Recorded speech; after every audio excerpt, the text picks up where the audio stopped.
এ দুনিয়াদার পাগল, আজকে ঠান্ডার ভিতরে শীতের ভিতরে ঘুমানোর জন্য আমরা ল্যাপ ব্যবহার করি, তোষক লাইসা বিছানে শুয়ে পড়ি, বালিশ মাথার নিচে দিয়া ঘুমাই। ওদিকে ফজরের সময় মুয়াজ্জিন আযান দেয়, তুমি নাকটাই না ঘুমাও, নামাজে যাও না। আমার মালিক বলেন তোর জন্য জাহান্নামের মধ্যে আমি ল্যাপ তোষকের ব্যবস্থা রাখছি।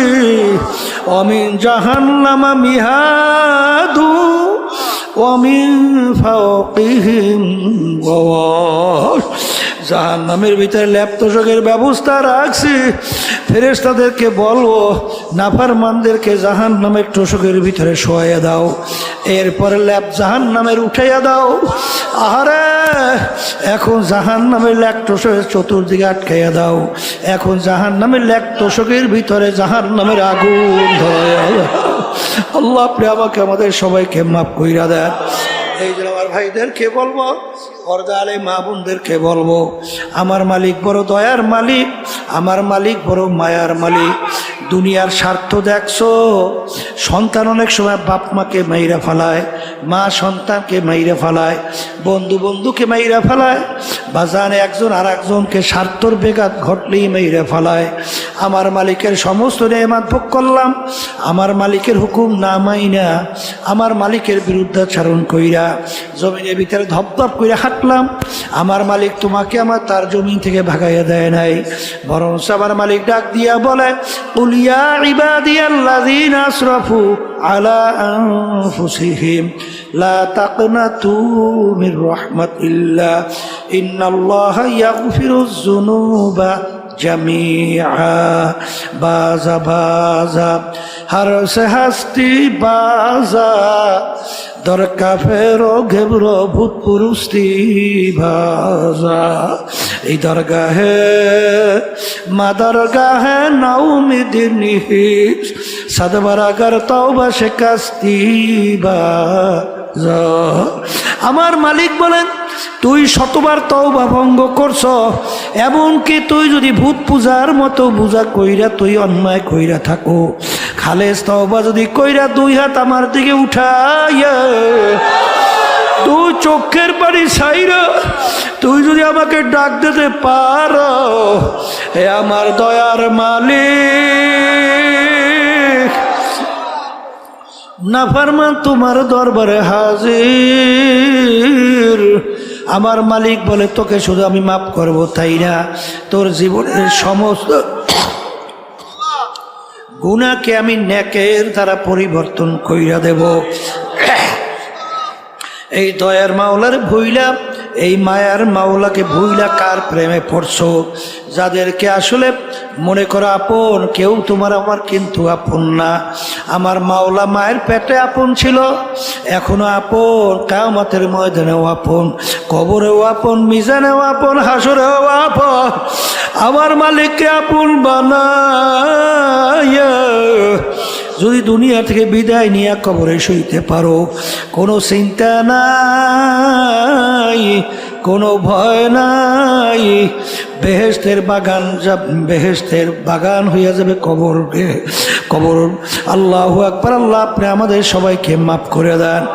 আর যে মালিকের হুকুম না মাইনা কেউ অন্ধকার কবরে যাও, আল্লাহ রসুল বলেন আল কবরু মিন রিয়াজিল জান্নাহ হুফরাতুম মিন হুফারিন নার, জাহান্নামের আগুনে এসে ভইরা যাবে, 99 বিষাক্ত সাপ পেঁচাইয়া পেঁচাইয়া কামড়াবে। মালিক দয়া মায়া করে তুমি বৃষ্টির ভিতরে তাকাইয়া দেখো, ওর বন্ধু বৃষ্টির ভিতরে কষ্ট স্বীকার কইরা মাহফিলের ভিতরে অগরাদ্র ভিতরে বইতে আছে। ওরে আমার মালিক তোমার পাগল না বানাইয়া কবরে নিয়া। এই দুনিয়াতে থাকা অবস্থায় আখেরাতের মামলা, ওইটার তদবির করার পরই আপনাকে আমাকে রওনা করতে হবে। কথা ঠিক না? এখন দুনিয়ার মামলা পরিচালনা করার জন্য উকিল ধরা লাগে না? না লাগে না? না লাগে না? আর আখেরাতের মামলার তদবিরের জন্য উকিল লাগে। সেই উকিল হলো হক্কানি ওলামায়ে কেরাম, হক্কানি পীর বুজুর্গেরা। দুনিয়ার মামলার ব্যাপারে আমরা উকিলের কাছে এত দৌড়াইলাম, এত সময় খরচ করলাম, কিন্তু আখিরাতের মামলার ব্যাপারে পরিত্রাণের জন্যে হক্কানি ওলামায়ে কেরাম, হক্কানি পীর বুজুর্গের কাছে আমরা কি কিন্তু ওই গুরুত্ব দিয়ে কেউ যাই না। যদি আমরা নাই যাই তাহলে ওই মামলায় পরিত্রাণ পাবো কিভাবে? সম্ভব? আর এই যে বলছি হক্কানি ওলামায়ে কেরাম, পীর বুজুর্গ, হক্কানি, তাদের কাছে যাওয়া লাগবে কেন? আল্লাহ রাব্বুল আলামিন আপনাকে আমাকে হুকুম করছেন ওয়াকুনু মা'আস সাদিকিন, তোমরা সাদিকিন বান্দাদের সঙ্গী হও। আপনি পরীক্ষা করে দেখবেন যারা হক্কানি ওলামায়ে কেরাম, হক্কানি পীর বুজুর্গ এদের সাথে সম্পর্ক রাখে, তাদের আমল আখলাক, তাদের চরিত্র আচার আচরণ, আর যারা সম্পর্ক রাখে না তাদের আমল আখলাক চরিত্রের ভিতরে অনেক পার্থক্য আছে না? আমি ভুল বলছি? ঠিকই বলছি, কথা ঠিক না?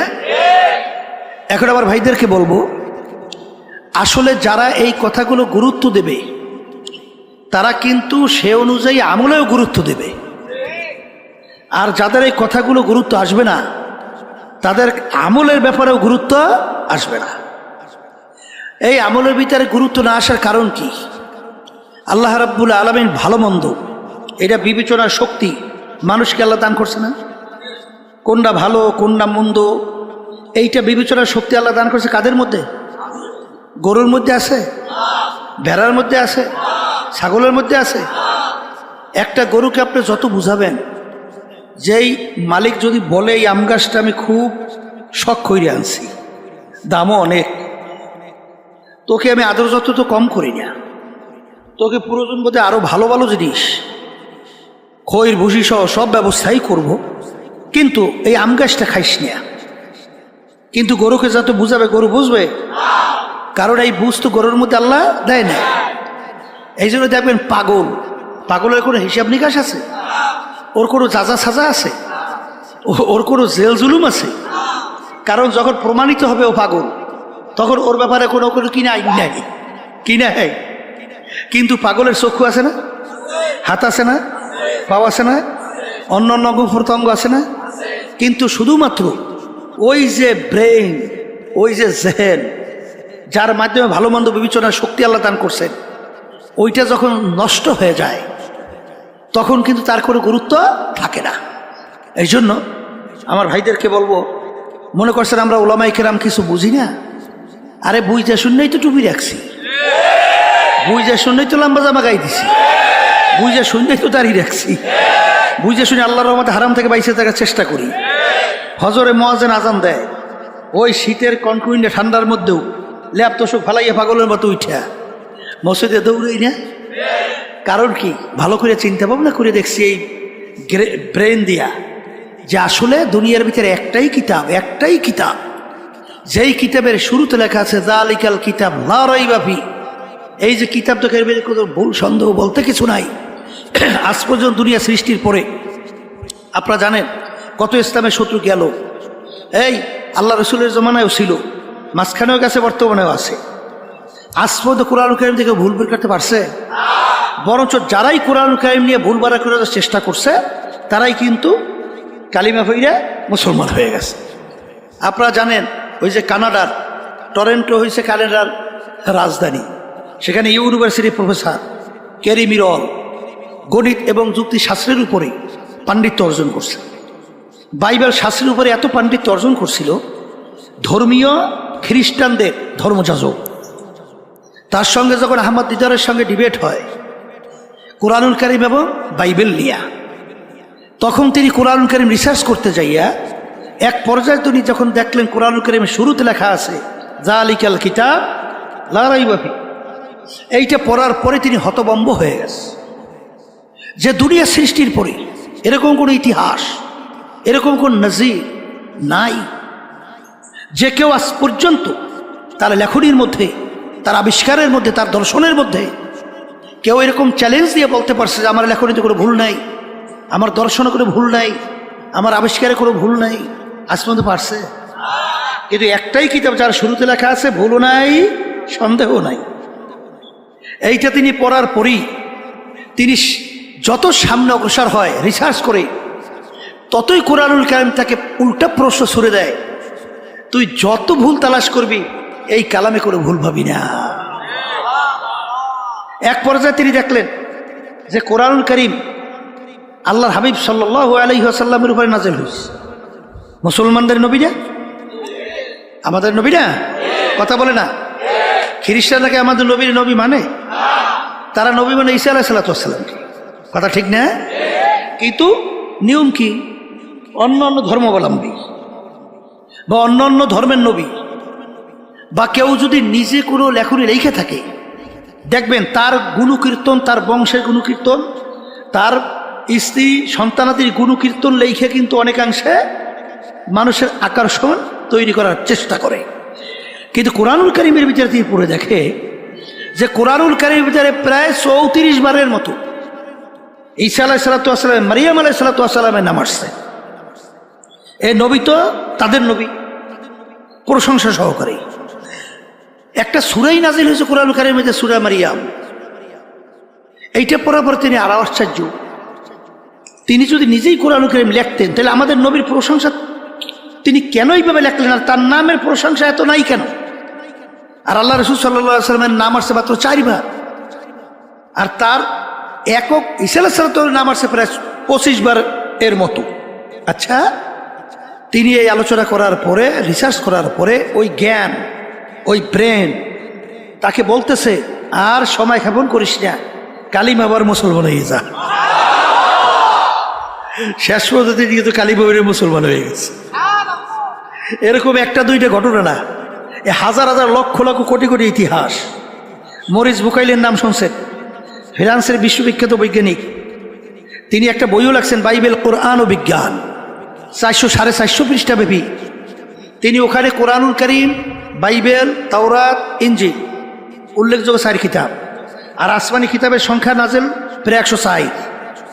তিনি রিসার্চ করে দেখে তামাম দুনিয়ার ভিতরে অন্য অন্য তাওরাত, ইনজিল, জাবুর সহ তালাশ করলেই দেখা যায় লন্ডনের সঙ্গে আমেরিকার তাওরাতের মিল নাই, ইনজিলের মিল নাই, এই জাবুরের কোনো মিল নাই। কিন্তু কোরআনুল কারীম দুনিয়ার যে কোনো প্রান্তে রিসার্চ করে নোক্তারও কোনো পরিবর্তন নাই। তখন তিনি চিন্তা করলেন ব্যাপার কি? ব্যাপার তালাশ করে দেখেন অন্য অন্য আসমানি কিতাব নাজেল হলো ঠিক, কিন্তু আল্লাহ রাব্বুল আলামিন ওই সমস্ত কিতাব তিনি হেফাজত বা সংরক্ষণের দায়িত্ব আল্লাহ নিজে নেয় নাই। কিন্তু কোরআনুল কারীম নাজেল হওয়ার পরে আল্লাহ রাব্বুল আলামিন ইন্না নাহনু নাযালনা যিকরা ওয়া ইন্না লাহু লাহাফিজুন, আল্লাহ রাব্বুল আলামিন বলেছে কোরআনুল কারীম নাজেল করলাম আমি, ওর হেফাজত সংরক্ষণের দায়িত্ব নিলাম আমি স্বয়ং রব্বুল আলামিন। কেমনে সংরক্ষণ করি? একটু আগে দেখছেন ছোট এক বাচ্চা, ওর মাথায় পাগড়ি পরাইয়ে দিছি, 30 পারা কোরআনুল কারীম ওর সিনার ভিতরে আল্লাহ রাব্বুল আলামিন সংরক্ষণ করছে। দুনিয়ার এমন কোনো কিতাব বই পুস্তক আছে প্রথম থেকে শেষ পর্যন্ত এক দ্বারায় তেলাওয়াত করতে পারে, পড়তে পারে? শুনছেন আজ পর্যন্ত? আমরা শুনিও নাই, দেখিও নাই, ইতিহাসও নাই। কিন্তু কোরআনুল কারীম এরকম ছোট ছোট ছোট ছোট বাচ্চা, তাদের সিনার মধ্যে আলিফ লাম থেকে শুরু করে নাস পর্যন্ত এক দাঁড়ায় একসঙ্গে তেলাওয়াত করে। কেমনে হেফাজত করে মালিক বুঝছে। এই জন্য আমার ভাইদেরকে বলবো, পর্দা আলে মা বোনেরা যারা শুনতেছেন, শোনেন, আসলে দুনিয়ার যে কোনো কাজের একটা সময় থাকে, তারিখ থাকে না, থাকে না? কিন্তু আপনার আমার মৃত্যু বা মৌতের সময় নির্ধারণ করা আছে কার কার? একটু মুখ খুললে বলেন। এইটা বলতে তো একটু কষ্ট হয়, ঠিক না? মনের কথা হলে তো একটু ভয়ই পায়, এত স্বাভাবিক, ঠিক না? কি নির্ধারণ আছে? আছে? কেউ জানা আছে এখান থেকে ওখানে যাইতে পারবেন? জানা আছে? এই বাংলাদেশের এক গান গায়ক, অনেকে জানেন, এই ফিরোজ শাহী, নাম শুনছেন না? স্টেজের মধ্যে উঠা গানে টান দিছে, 1 সেকেন্ডের নাই ভরসা, ঠাস নাই ভরসা, কইতে আছে এর ভিতরে পড়িয়ে গেছে, এর ভিতরে দেখে দুনিয়াতে না। আল্লাহ বলছেন যে তোর মাধ্যমেই দেখাবো, তুই বলছো সেকেন্ডের ভরসা নাই, আসলেই তো নাই। দেখ কেমনে নাই, আস্তের উপরে পড়িয়ে গেছে, আর দুনিয়াতে নাই। এই ঢাকা সদরঘাট, সেখান থেকে লঞ্চ আসছে বরগুনা যাবে, এই নদীর ভিতরে লঞ্চের ভিতরে আগুন ধরে গেছে, এখন যুবক ছেলে আগুনের ভিতরে আটকে পড়ে গেছে, বাপের কাছে মোবাইল করে, আব্বা যান দেখা হবে কিয়ামতের ময়দানে। আর দেখা হয় নাই, দেখা করতে পারে নাই, উইরা ছাই হয়ে গেছে। এই জন্য আর বাজানদেরকে বলবো, শোনেন, আল্লাহ এমন কোন ধর্মাবলম্বী নাই যেই ধর্ম যারা বিশ্বাস করে, হিন্দু, খ্রিস্টান, ইহুদি, অন্যান্য যে ধর্মাবলম্বী, উপজাতি সহ কোন ধর্মাবলম্বী আছে তারা পরকাল বিশ্বাস করেন? এরকম কোন ধর্মাবলম্বী আছে? সবাই বিশ্বাস করে না? করে না? এই আমরা মুসলমান, আমরাও তো পরকাল বিশ্বাস করি না? করি। তাহলে আজ পর্যন্ত মুসলমান জাতি ছাড়া অন্য কোনো জাতি চ্যালেঞ্জের মাধ্যমে দুনিয়ার ভিতরে বুক ফুলাইয়া গলা টান করে কেউ বাঁচতে পারে নাই। একমাত্র মুসলমান জাতি দুনিয়ার ভিতরে চ্যালেঞ্জের মাধ্যমে বুক ফুলাইয়া গলা টান করে বেঁচে আছে। কথা ঠিক না? ঠিক। আজকে মুসলমানের ঘরে জন্মগ্রহণ করার পরে খোদা নাখাস্তা যদি আল্লাহর হুকুম নবীর তরিকা অনুযায়ী না চইলা কেউ যদি আল্লাহর কাছে হাজিরে দেন, পথ কয়টা? রাস্তা কয়টা? দল কয়টা? আসতে কয়? দুইটা না? ফারিকুম ফিল জান্নাতি ফারিকুম ফিস সাইর। কয়টা? কয় গুরু হইবি কয়টা? হ্যাঁ, এখন বেহেশতে কারা যাবে? আল্লাহর মেহমান খানায়। জাহান্নামে কারা যাবে? এইটা জানা লাগবে না? কথা বেশি লম্বা বলো না, সংক্ষেপ। হেদায়েতের মালিক আল্লাহ। হেদায়েতের মালিক কে? আল্লাহ। দোয়া করতে থাকেন, আল্লাহ রাব্বুল আলামিন আমাদেরকে যেন পরিপূর্ণ হেদায়েত দান করে। আল্লাহ রাব্বুল আলামিন বলছেন বেহেশতে যাওয়ার জন্য শর্ত দুইটা। কয়টা? ইন্নাল্লাযীনা আমানু ওয়া আমিলুস সলিহাত কানাত লাহুম জান্নাতুল ফিরদাউসি নুজুলা। বেহেশতে যারা যাইতে চাও, আল্লাহ শর্ত লাগাইছেন, দুইটা কাজ করা লাগবে। একটা হলো ঈমান আনা লাগবে। জোরে বলেন, কি আনা লাগবে? ঈমান একটা আরবি শব্দ, বাংলা অর্থ হলো বিশ্বাস। বিশ্বাস আবার তিন জিনিসের সমন্বয়। মুখে স্বীকার করা আল্লাহ কয়জন? একজন। অন্তরে বিশ্বাস করা লাগবে আল্লাহ কয়জন? কাজে প্রমাণ করে দেখানো লাগবে আল্লাহ কয়জন? রিজিক দেওয়ার মালিক বলেন, মুখ খুলে বলে আল্লাহ। এই মারুই না বাসুই না মালিক। এই ভালো মন্দ এর মালিক। এই আল্লাহর বান্দারা ভালো কইরা বোঝেন, ক্ষমতা দেওয়া নেওয়ার মালিক। কুলিল্লাহুম্মা মালিকাল মুলক। দেখা যায় আমার মালিক বাদশার বাদশা, রাজার রাজা। আল্লাহ যাকে ইচ্ছা করেন বাদশাহী দেন, আবার ছেড়ে নেয়। এই 5ই আগস্ট যে ঘটনা মালিক দেখাইলেন, 1 ঘন্টা আগেও মনে হয় আমাদের দেশের যে জালেম শেখ হাসিনা বোঝে নাই। বুঝছিল? বুঝছিল? বুঝছিল? ভাত পা করে খাইয়ে যাইতে পারে, এটাই সব রাখে যাওয়া লাগছে। 1 ঘন্টার ব্যবধানে বুঝে দেয় যে একটু আগে বাদশাহ, একটু পরেই হয়েছে যাইয়া একেবারে ঘিরে নিত। কথা ঠিক না? ঠিক। কে করে? হ্যাঁ, এই ক্ষমতা দেওয়ার, সম্মান দেওয়ার মালিক, নেওয়ার মালিক, আইন দেওয়ার মালিক। কিন্তু বর্তমানে আমার বাজানরা বলবো, পর্দালে মা বোনরা যারা শুনছেন, এক শ্রেণী আমার বাজানরা অনেক অনেক ক্ষেত্রে আমার মালিককে মনে করে এইটা মালিক, ইমানের ব্যাপারে কোনো ঘাটতি নেই বলে। কিন্তু এক শ্রেণী আমার বাজানরা মানব রচিত তন্ত্র মন্ত্র, আল্লাহ রাব্বুল আলামিন বলো ওয়াজতানিবুত তাগুত, তোমরা তাগুত থেকে পরহেজ করো। তাগুত কাকে বলে? মানব রচিত তন্ত্র মন্ত্রই হলো তাগুদের ভিতরে বড় একটা তাগুত। এ আল্লাহর বান্দারা, পর্দালে মা বোনেরা, যে ইঞ্জিনিয়ার তৈরি করে, ওই ইঞ্জিন সম্পর্কে ওই ইঞ্জিনিয়ার ভালো জানে কোন পাইপের ভিতরে মোবিল ঢুকাতে হবে, তৈল ঢুকাতে হবে। কেউ যদি মোবিলের পাইপে তৈল ঢুকায়, কেউ যদি তৈলের পাইপের ভিতরে মোবিল ঢুকায়, ইঞ্জিন ভালো চলবে না, ধ্বংস হবে। মানুষ জমি সৃষ্টি করছেন কে?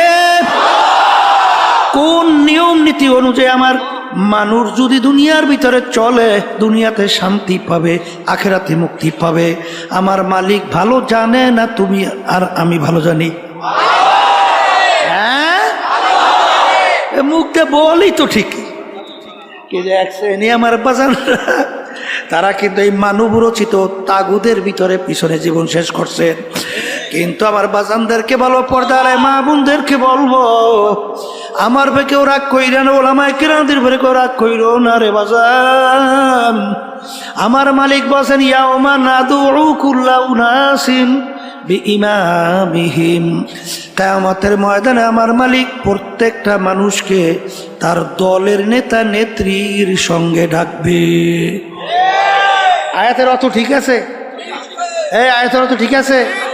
এখানে কি দুই একজন মানুষ সব মানুষ না? দুই একজন বাদ?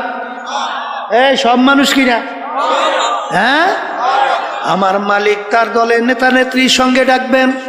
ডাইকে আমার মালিক বলবেন, তোর দলের নেতা নেত্রী যেদিকে যায় ওদের পিছনে পিছনে সেই দিকে চল। এক কথায় তোমার নেতা নেত্রী যেখানে জায়গা, আমার আল্লাহ বলেন তোরও সেইখানে জায়গা। আমার রাগ করছেন না? হ্যাঁ, আল্লাহর রাস্তায় মাফ চাই, আমার রাগ করে কোনো লাভ নাই। আমি তো আয়াত শুনাইছি কোরআনুল কারীম থেকে। রাগ হলে তো আল্লাহ আল্লাহ রসুলের সঙ্গে হও, হ্যাঁ বোঝাপড়া তাদের সঙ্গে করো। কথা ঠিক না বাড়ি?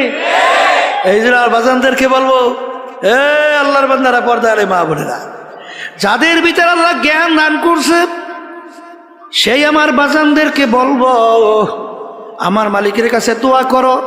মালিক যখন মাহফিলে নিয়ে আসছেন দিনের সহি বুঝদান করেন। আর আমার মালিক বলেন, তোমরা যদি আমার কাছে চাওয়ার মতো চাও আমি তোমাদেরকে সেই অনুযায়ী দান করব। উদউনি আস্তাজিব লাকুম, বান্দাবান্দি আমাকে ডাকবি, আমি তোর ডাকে সাড়া দেব। লা তাখুযুহু সিনাতুন ওয়ালা নাওম, আমার মালিক বলে আমার ঘুমও নাই জিমানিও নাই। আমার মালিকের ঘুম জিমানি নাই, চিন্তা একদিনও করছো কেন? আমার মালিক বান্দাবান্দিকে বড় মায়া করে। আহারে বান্দাবান্দি রাত্র ৩টার সময় বিপদের ভিতরে পইরা যখন করুণ সুরে ডাক দেয়, আল্লাহ, আমার মালিক যদি তখন ঘুমায়া থাকে, আমার মালিক তখন তোর ডাকে কিভাবে সাড়া দেবে?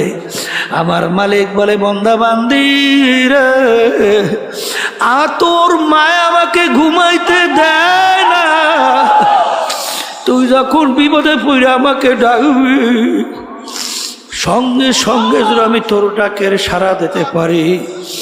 এই দিন আমার বাজানদেরকে বলবো, পর্দা আলে মা বোনদেরকে বলবো, এ দুনিয়াদার পাগল আমার বাবারা, পর্দা আলে মা বোনেরা, ভালো করে মনকে বুঝাও, তারপর কবরে যাও। কারণ বাজার একবার যদি দুনিয়ার আল্লাহ, আবার কবরে যাইয়া কেউ ঠইগা বসো, আবার দ্বিতীয়বার দুনিয়াতে এসে আপিল কইরা জিতবার কিন্তু আর আশা নাই। দুনিয়ার কাজে যদি 5 বারও ঠগো, আবার ওই কাজের ভিতরে চেষ্টা করলে জিতবার আশা করা যায়। কেসের ভিতরে ম্যাজিস্ট্রেট কোর্টে ঠকলে হাইকোর্ট, সেখানে ঠকলে সুপ্রিম কোর্ট, সেখানে ঠকলে প্রেসিডেন্ট কোর্ট, সেখানে ঠকলে আন্তর্জাতিক কোর্ট। কিন্তু এ কবরের যাত্রীরা, তোমার আমার সামনে আখিরাতের 5টা মামলা, এই মামলা যদি কেউ একবার ঠগ আর দ্বিতীয়বার দুনিয়াতে আইসা আপিল কইরা জিতবার কিন্তু আর আশা নাই। হে আমার আরাম প্রিয় আমার বাবারা, হে বড় লোক আমার বাবারা, হে শৌখিন আমার বাবারা, হে ক্ষমতা সম্পন্ন সম্মানিত আমার বাবারা, আজকে দুনিয়ার দিকে তাকাইয়া দেখো বাজার, দুনিয়া কিন্তু আরামের জায়গা না। দুনিয়া দারুল মেহনে ওয়ালবালা, বালা মুসিবতের জায়গা, কষ্ট ক্লেশের জায়গা। এখানে আরাম চাইলে কোনোদিন কেউ পায় নাই, কেউ কোনোদিন পাবে না। আজকে মাথার নিচে বালিশ না থাকলে ঘুম আসে না, একটু রৌদ্র সূর্যের তাপ সহ্য করা যায় না, একটু পেটে ব্যথা সহ্য করা যায় না। আরে একটা পিটান দিলে সহ্য করা যায় না। কিন্তু আমার বাজানদেরকে বলবো, পর্দা আলে মা বোনদেরকে বলবো, আমার মালিক জাহান্নামের আগুন কিভাবে তৈরি করছেন। আল্লাহু আকবার, আল্লাহু আকবার। আল্লাহর হাবিব বলেন, জাহান্নামের আগুন তৈরি করে আমার মালিক বলেন, ফেরেশতারা জাহান্নামের আগুনকে তেজ করো। 1000 বছর তেজ করতে করতে আগুন হাত্তা মাররত, আগুন একেবারে লাল টকটক হয়ে গেল। আমার মালিক বলেন, এই আগুনে হবে না, আগুন আরো তেজ করো। আবার 1000 বছর পর্যন্ত আগুন তেজ করতে করতে আগুন একেবারে সাদা দবদবে হয়ে গেল। আমার মালিক বলে, আগুনে হবে না, আগুন আরো তেজ করো। 1000 বছর আগুন তেজ করতে করতে হাত্তা সওয়াদাত, আগুন এখন অন্ধকার কালো, অমাবস্যার রাত্রেও কালো হয়ে গেল। ওই আগুন এখন জাহান্নামের কালো অবস্থায়, ওই আগুন এমন তেজের আগুন হবে। আমার মালিক বলেন, নারুল্লাহি মুকাদাতুল্লাতি তাত্তালিউ আলাল আফইদা, শরীরের যে কোনো জায়গায় লাগবে আগুন যাইয়া কলিজা পর্যন্ত পয়সা যাবে। আল্লাহ তুমি আমাকে আমাদের সবাইকে মাফ করিয়া এ দুনিয়াদার পাগল। আজকে ঠান্ডার ভিতরে শীতের ভিতরে ঘুমানোর জন্য আমরা ল্যাপ ব্যবহার করি, তোষকলাইসা বিছানায় শুয়ে পড়ি, বালিশ মাথার নিচে দিয়া ঘুমাই। ওদিকে ফজরের সময় মুয়াজ্জিন আযান দেয়, তুমি নাকটাই না ঘুমাও, নামাজে যাও না। আমার মালিক বলেন, তোর জন্য জাহান্নামের মধ্যে আমি ল্যাপটপের ব্যবস্থা রাখছি। অমিন জাহান্নামা মিহাদু ওয়ামিন ফাওকিহিম ওয়াশ, জাহান্নামের ভিতরে ল্যাপটপের ব্যবস্থা রাখছি। ফেরেশতাদেরকে বলবো, নাফরমানদেরকে জাহান্নামের তোষকের ভিতরে শোয়াইয়া দাও, এরপরে ল্যাপ জাহান্নামের উঠাইয়া দাও। আরে এখন জাহান্নামের ল্যাপটপের চতুর্দিকে আটকাইয়া দাও, এখন জাহান্নামের ল্যাপটপের ভিতরে জাহান্নামের আগুন ধরাইয়া দাও। আল্লাহ আপনি আমাকে আমাদের সবাইকে মাফ কইরা দেন। এই জন্য আমার ভাইদেরকে বলবো, পর্দা আলে মা বোনদেরকে বলবো, আমার মালিক বড় দয়ার মালিক, আমার মালিক বড় মায়ার মালিক। দুনিয়ার স্বার্থ দেখছো, সন্তান অনেক সময় বাপ মাকে মাইরা ফেলায়, মা সন্তানকে মাইরা ফেলায়, বন্ধু বন্ধুকে মাইরা ফেলায়, বাজানে একজন আর একজনকে স্বার্থর বেঘাত ঘটলেই মাইরা ফেলায়। আমার মালিকের সমস্ত নেয়ামত ভোগ করলাম, আমার মালিকের হুকুম না মাইনা, আমার মালিকের বিরুদ্ধাচরণ কইরা জমিনের ভিতরে ধপধপ করে হাঁটলাম। আমার মালিক তোমাকে আমার তার জমিন থেকে ভাগাইয়া দেয় নাই, বরং আমার মালিক ডাক দিয়া বলে, ইয়া ইবাদিয়াল্লাযীনা আসরাফু আলা আনফুসিহিম লা তাকনাতু মির রাহমাতিল্লাহ ইন্নাল্লাহা ইয়াগফিরুয যুনুবা জামিআ। বাজা বাজা হর সে হস্তি বাজা, দরকা ফেরো ঘেবরো ভূত পুরুষতি ভাজা। এই দরগাহে মা দরগাহে নাউমিদিনী সদবরাগর তওবা শিকাস্তি বাজা। আমার মালিক বলেন, তুই শতবার তওবা ভঙ্গ করছ, এমনকি তুই যদি ভূত পূজার মতো পূজা কইরা তুই অন্যায় কইরা থাকো, খালেস তওবা যদি কইরা 2 হাত আমার দিকে উঠাইয়া তুই চোখের পানি ছাইরা তুই যদি আমাকে ডাক দিতে পারো, হে আমার দয়ার মালিক, নাফরমান তোমার দরবারে হাজির। আমার মালিক বলে, তোকে শুধু আমি মাফ করব তাই না, তোর জীবনের সমস্ত গুনাহকে আমি নেকের দ্বারা পরিবর্তন কইরা দেব। এই দয়ার মাওলার ভুইলা, এই মায়ার মাওলাকে ভুইলা কার প্রেমে পড়ছো? যাদেরকে আসলে মনে করো আপন, কেউ তোমার আমার কিন্তু আপন না। আমার মাওলা মায়ের পেটে আপন ছিল, এখনো আপন, কিয়ামতের ময়দানেও আপন, কবরেও আপন, মিজানেও আপন, হাসরেও আপন। আমার মালিককে আপন বানায়া যদি দুনিয়া থেকে বিদায় নিয়ে কবরে শুইতে পারো, কোনো চিন্তা নাই, কোনো ভয় নাই। বেহেশতের বাগান বেহেশতের বাগান হইয়া যাবে কবর। আল্লাহু আকবার। আল্লাহ আপনি আমাদের সবাইকে মাফ করে দেন। আর যে মালিকের হুকুম না মাইনা কেউ ওই অন্ধকার কবরে যাও, আল্লাহ রসুল বলেন আল কবরু রিয়াজুল জান্নাহ হুফরাতুম মিন হুফারিন নার। জাহান্নামের আগুনে এসে ভইরা যাবে, 99 বিষাক্ত সাপ পেঁচাইয়া পেঁচাইয়া কামড়াবে। মালিক দয়া মায়া করে তুমি বৃষ্টির ভিতরে তাকাইয়া দেখো, তোমার বন্ধু বৃষ্টির ভিতরে কষ্ট স্বীকার কইরা মাহফিলের ভিতরে অগরাদ্রের ভিতরে বসে আছে। ওরে আমার মালিক তোমার পাগল না বানাইয়া কবরে নিয়া।